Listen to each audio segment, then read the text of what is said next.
Imagine stepping into a time machine and traveling 250 million years into the past.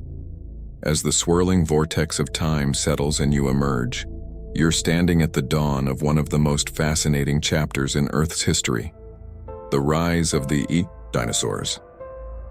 At this point in time, the world is still reeling from the largest mass extinction in Earth's history, the Permian Triassic extinction event, which wiped out over 90% of marine species and a significant portion of life on land.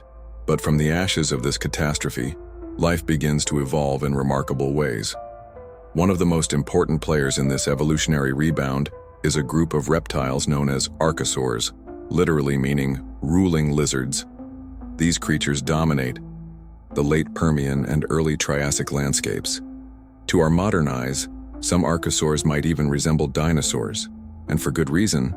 They were their ancestors.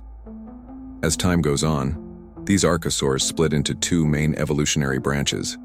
One branch gives rise to modern-day crocodilians, while the other embarks on a completely different path, one that will eventually lead to the Age of Dinosaurs. What sets the early dinosaurs apart is one particularly transformative trait: bipedalism. Walking on two legs frees up their front limbs, allowing for more complex interactions with their environment, grasping prey, fending off threats, and even exploring new modes of locomotion. This innovation is just the beginning of their evolutionary journey.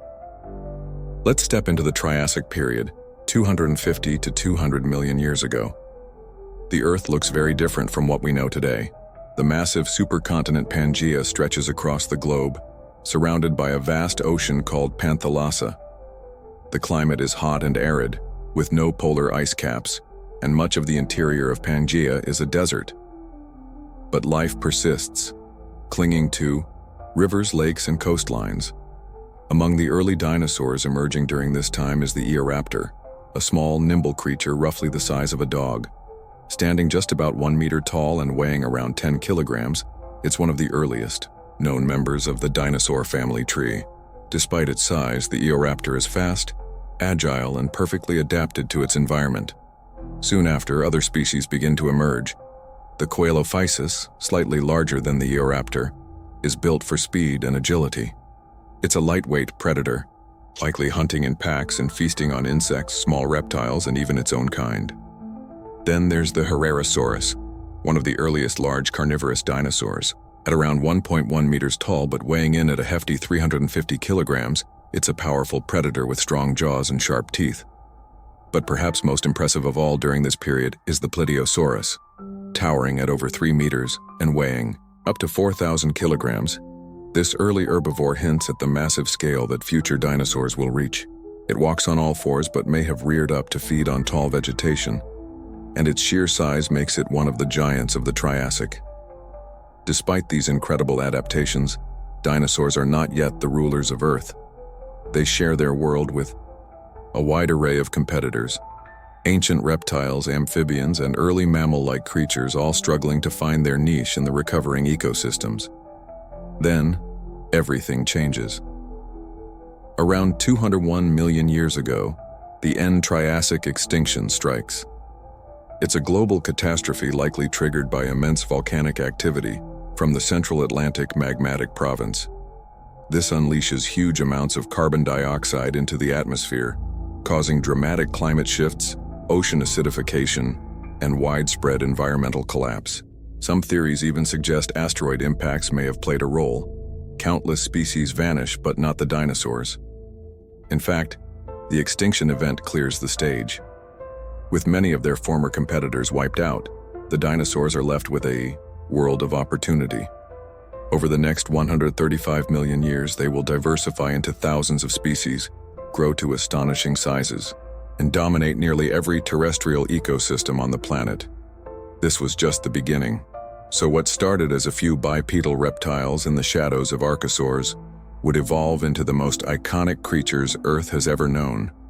And as we travel further through time, from the Triassic to the Jurassic and beyond, we'll witness how these incredible beings adapted, thrived, and ultimately ruled the Earth. This moment set the stage to bring new opportunities to these species, leading to them dominating the Earth-Jurassic period now. Instead of dinosaurs simply surviving, This is where they thrive. Over the millions of years, different species have been evolving, and dinosaurs are now the rulers of the Earth.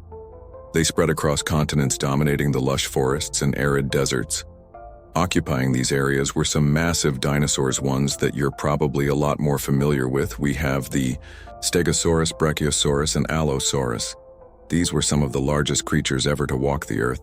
But you'd quickly notice that it wasn't just these massive beasts that were roaming around this era.